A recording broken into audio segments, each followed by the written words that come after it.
పూరి జగన్నాథుడి ఆలయంలో శ్రీకృష్ణుడి యొక్క గుండె ఇంకా అక్కడ ఉందని చెప్పేసి చాలామంది చాలా సందర్భాల్లో చెప్పడం మనం విన్నాం.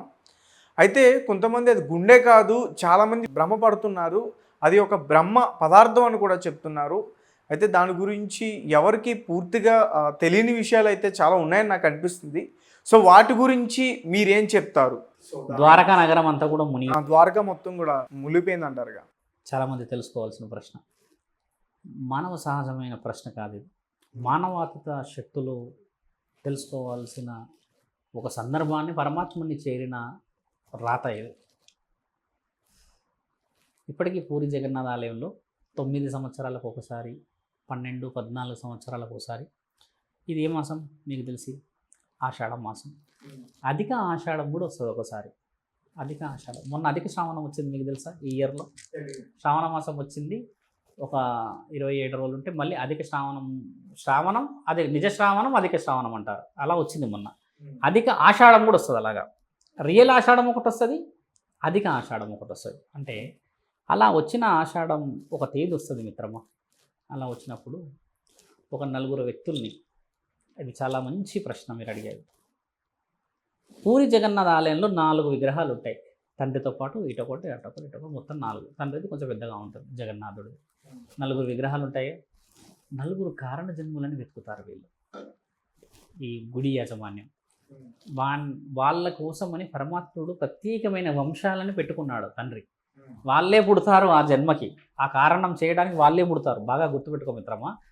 అధిక ఆషాఢాని కోసమని, ఆ తండ్రి యొక్క ప్రక్రియ చేయడానికని 4 వ్యక్తుల్ని తండ్రి పుట్టించుకొని పెట్టుకుంటాడు.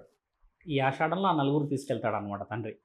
అయితే ఆ అధిక ఆషాఢం రాగానే ఒకరోజు ఈ 4కి రాత్రి 12 గంటల సమయంలో నడుములకి తాళ్ళు కడతారు.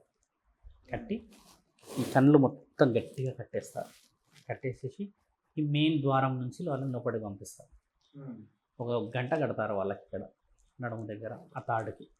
ఈ 4 వెళ్తారు. ఈ 4 విగ్రహాల దగ్గరికి వెళ్తారనమాట. వీళ్ళకి కనపడదు, బ్లైండ్గానే వెళ్ళాలి వీళ్ళు. లోపలంతా చీకటని ఈ లైట్లు ఆపేస్తారు. ఒక దీపం కూడా వెలగదు అధిక ఆషాఢ సమయంలో. అది 12 సంవత్సరాలు 9 సంవత్సరాలకు వస్తుంది. లోపలికి వెళ్తారు కళ్ళు మూసుకొని. ఇవన్నీ బందీ ఉంటుంది. 4 రూట్లో వెళ్తారు మిత్రం ఆ విగ్రహాల దగ్గరికి.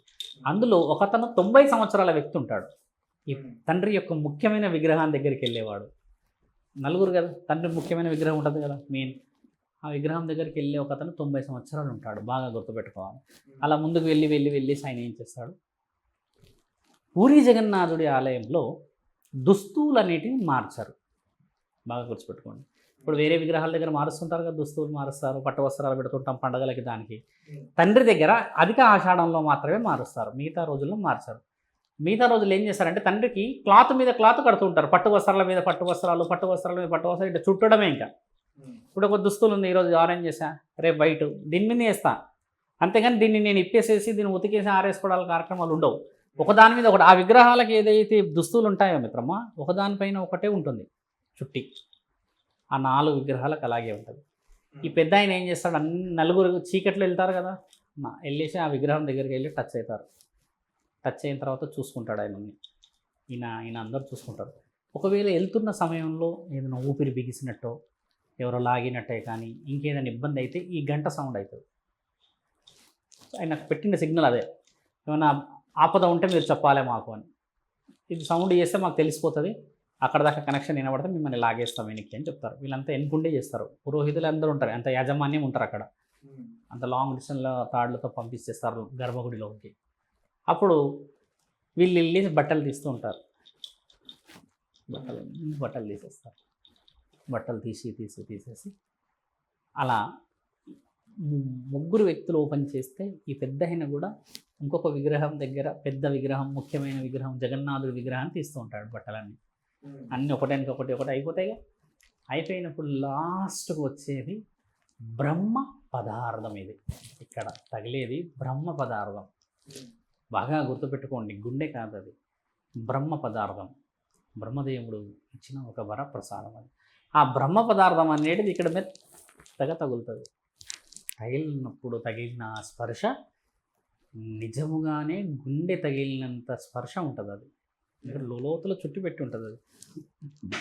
అలా వచ్చిన ఆ స్పర్శ గుండె అని చెప్పబడుతుంది ఇప్పుడు మనందరికీ. అంటే బ్రహ్మ పదార్థం అలా వచ్చిన తర్వాత వీళ్ళందరూ బట్టలు మార్చేస్తారు కదా, తీసేస్తారు కదా, తీసేసి బట్టలు పెట్టగానే లోపల వెనకాల ఉన్న ఆ సిబ్బంది, పురోహితులు, బ్రాహ్మణులు, వీళ్ళంతా గుడి పెద్దలు, అర్చకులు అందరూ వచ్చేస్తారు. లోపలికి వచ్చేసేసి పెద్ద పెద్ద హారతులు, గంటలు అన్నీ కొడుతూ మంగళ వాయిద్యాలు వాయిస్తూ వచ్చి వీళ్ళందరినీ తీసుకెళ్ళి బ్రహ్మస్నానాలు చేయించి అప్పుడు ఆ 4 విగ్రహాల దగ్గర కొత్త విగ్రహాలు పెడతారు. ఆ విగ్రహాలు భూస్థాపితం చేసేస్తారు. అప్పుడు మళ్ళీ అధిక ఆషాఢం మళ్ళీ 9 సంవత్సరాలకి 12 సంవత్సరాల కోసం తీసేస్తారు. ఆ విగ్రహాలు ఉండవు, ఇంకా కొత్త విగ్రహాలు వచ్చేస్తాయి అక్కడికి. ఈ మళ్ళీ 9-12 సంవత్సరాల వరకే అలాగే ఉంటాయి. అలా ఈ ముసలాయన ఉంటాడు కదా, 90 సంవత్సరాల ఒక వ్యక్తిని తీసుకొచ్చి మెయిన్ విగ్రహం దగ్గరికి వస్తా అంటున్నాడు కదా, ఆయన మళ్ళీ అధిక ఆషాఢం వచ్చే వరకు చనిపోతాడు. ఆయన ఉండడిగా ఒకేసారి ఆ ఛాన్స్ అంతే ఒక వ్యక్తికి, మళ్ళీ ఇంకోసారి ముట్టుకోవడానికి ఉండదు ఇక. ఆయన చనిపోతాడు. అది ఇప్పటికీ జరుగుతూనే ఉంది. వాళ్ళు ఎంతో ఆనందంగా స్వీకరిస్తారు ఆ యొక్క ఆటని. తండ్రికి బట్టలు మార్చి అన్నీ చేసేది. వాళ్ళు విగ్రహ ప్రతిష్టాపనకి చాలా సహకరిస్తే తర్వాత పూజా నిబంధనలు జరిగిపోతాయి మిత్రం. ఈ విధంగా జరుగుతున్న ప్రక్రియ పూరి జగన్నాథ ఆలయంలో ఉన్న అక్కడే గుండె ఉంది శ్రీకృష్ణుడిది అని అంటుంటారు కదా, అది ఒక బ్రహ్మ పదార్థం. బ్రహ్మ పదార్థం గురించి శాసన గ్రంథాల్లో ప్రతి గ్రంథంలో రాసి ఉంది అది. కాకపోతే నీకైనా కూడా నాకైనా కూడా ఆ కళ్ళకి గంట కట్టి అన్నోన్గా లోపలికి వెళ్ళి చిమ్మ చీకట, అంత పెద్ద గుడిలో అంత పెద్ద ఆలయంలో తండ్రి విగ్రహాన్ని నువ్వు అనువను తగులుతూ తీసినప్పుడు ఇక్కడ మెత్తగా తగిలింది ఎడమ వైపు అనగానే గుండెనే అనుకుంటావు. కాబట్టి అది నీకు అక్షరాల గుండె.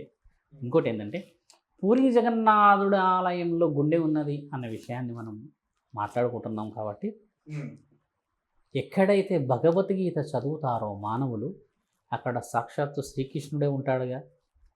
మనము పూరి జగన్నాథ ఆలయంలో తండ్రి గుండె ఉందని అనుకుంటున్నాం. మొత్తం భగవద్గీత ఎవరైతే చదివి భగవద్గీత ఇంట్లో ఎవరైతే పెట్టుకుంటారో వాళ్ళ ఇంట్లో సాక్షాత్తు శ్రీకృష్ణుడే ఉంటాడు కదా. మరి ఇప్పుడు అక్కడ బ్రహ్మ పదార్థమే నిజమైన గుండె అన్నప్పుడు, నిజమైన భగవద్గీత చదివి నువ్వు జ్ఞాన సంపాదన సంపాదించినప్పుడు నిజంగా శ్రీకృష్ణుడు నీ ఇంట్లో ఉన్నాడు అనేది కూడా నిజమే కదా. కాబట్టి ప్రతి మానవుడు భగవద్గీతని చదవాలి. దాంట్లో మంచి గొప్ప నిర్ణయాలు ఏంది, మానవుల శక్తి, ఇవన్నీ తెలుసుకున్నప్పుడు సాక్షాత్తు శ్రీకృష్ణుడే ఒక గుండె కాదు, శ్రీకృష్ణుడే మొత్తం ఉంటాడు నీ ఇంట్లో వచ్చి నీతో పాటు భగవద్గీత ఉంటే. అంత శక్తికి అర్థాన్ని తీసుకురావాలి ఇక్కడ. కాబట్టి అక్కడ గుండె ఉండేది అనేది బ్రహ్మ పదార్థం. నువ్వు ఇక్కడ భగవద్గీత చదివితే తండ్రి భౌతికంగా శారీరకంగా మొత్తం నీ దగ్గర ఉండడం అనేది చాలా విలువైనది. కాబట్టి ఏంటంటే అక్కడ గుండె అనేది ఏంటంటే మిత్రం, అది బ్రహ్మ పదార్థం విలువైనది. కాబట్టి దాన్ని గుండెతో పోల్చుకుంటూ వస్తూ ఉన్నారు.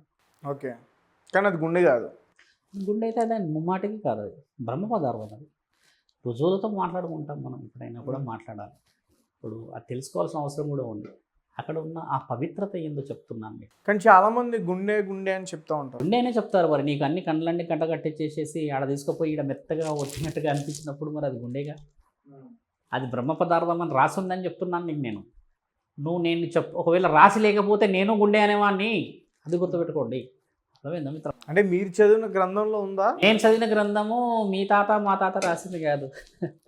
ఒకే గ్రంథం ఉంటుంది, భగవద్గీత, భాగవతం, శ్రీ పురాణం, కల్కి పురాణం, తర్వాత అష్టాదశ శక్తులని ఏలిన పురాణం, దేవీ పురాణం, 12 జ్యోతిర్లింగాల పురాణం, శివపురాణం, అలా ఎన్ని పురాణాలు ఉన్నాయి? 18 పురాణాలలో ఉన్నాయి.